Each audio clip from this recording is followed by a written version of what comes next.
The Triple Herald Huntress is a thing of beauty and what you have been missing in Path of Exile 2. This thing blasts through all of the endgame in any maps that you encounter. So sit back, kick your feet up, and get ready. 'Cause I'm about to blow the top off this mother. Oh.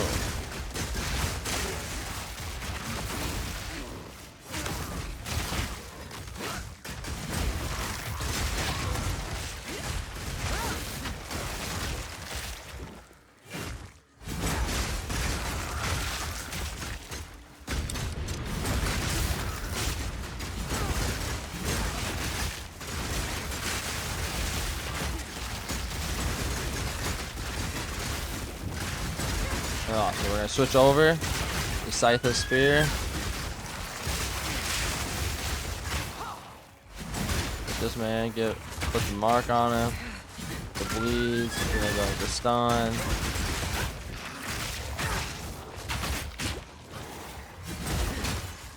Boom, he's done. Scythe of Spear is a very good option if you don't have a high fizz. The only issue is it is a unique and you do need to find it or you need to buy it off the market. It is very good though. It does create the bleeds to do a lot more damage with the aggravated bleed chance.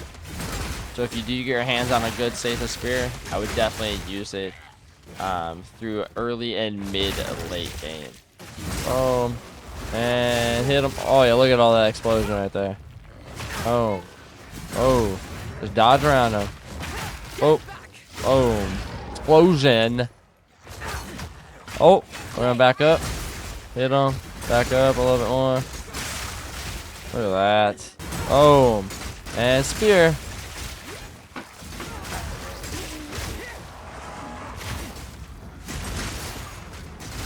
Boom. Bounce in. Hit him. Oh my gosh, dude. Just that explosions, man. Alright, now we're going to look at single target, right? We're going to Bloodhound mark him. Bounce in. Dip out. Bounce in. Dip out. Spear field. Cause some more bleeds. Bounce in and out. Now we're going to switch weapons to Scythe of Spear. Try to cause a...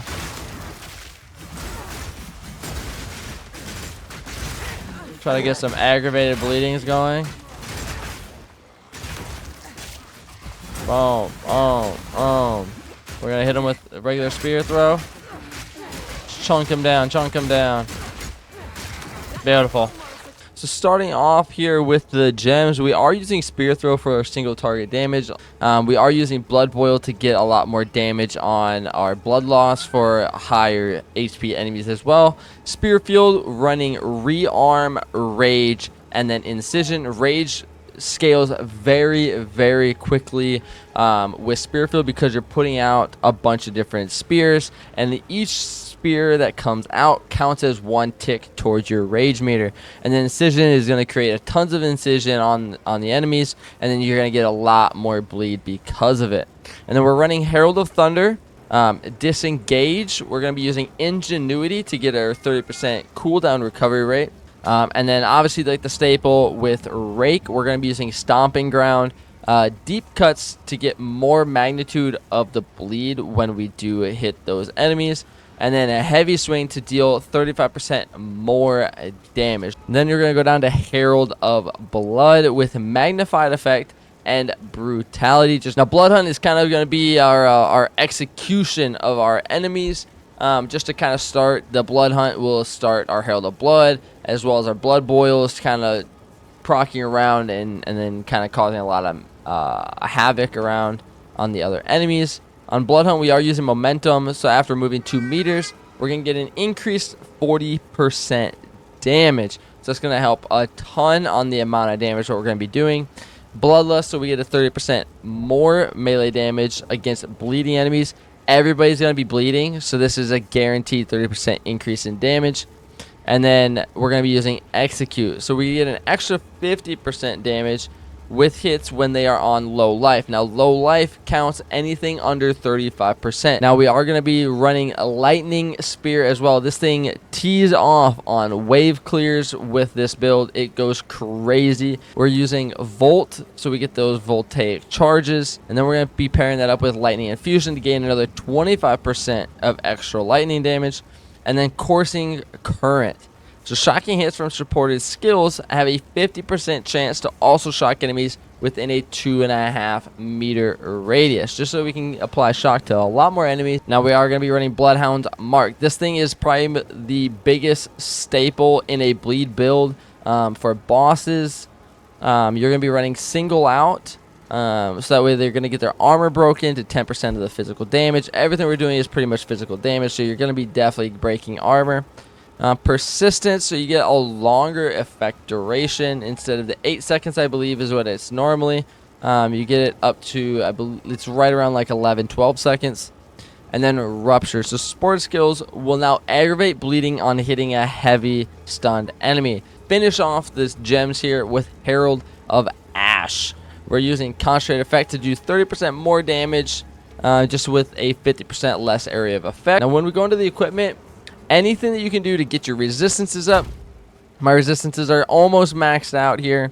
You just want to get your resistances up, and you want to make sure you have damage, your flat damage on all your gear that you possibly can. You want to try to scale as much flat physical that you can, because bleeds are only off of that flat fizz, so don't worry about getting a lot of elemental damage. You can, if you have Satha's Spear and you don't have a good main hand spear, Satha's Spear works very good. It does not have a ton of physical damage, but it does have that fire damage to go along with it to try to cause the ignites.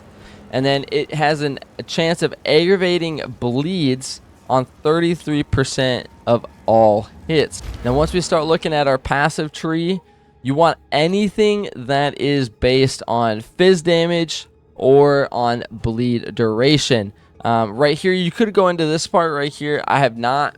This is just for incision bleeds.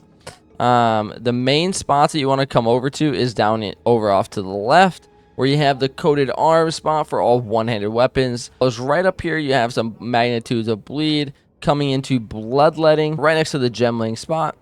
You're going to have a great spot of bleeding out. You're going to be increasing the amount of damage that you deal, and it's going to be faster, 10% faster with bleeding out. And you have great spots in here for magnitudes of bleeding and increased attack damage against bleeding enemies as well. So you're going to get an extra 32% here, and then you're going to get an extra 20% magnitude. Right here where you have wasting and fast acting toxins.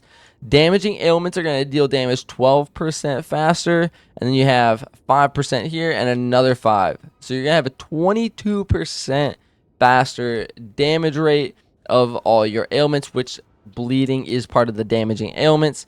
And then wasting, you get a higher duration of the damaging ailments, as well as the amount of damage that your enemies are going to be taking when they are affected by ailments. Just really want to go anywhere that you can to get any bleed durations, bleed damage. Over here off to the far left, if you come straight off of coated arms and right above where your bleeding out is, you have a couple more increase in magnitudes of bleed, some bleed durations, aggravates for the durations here.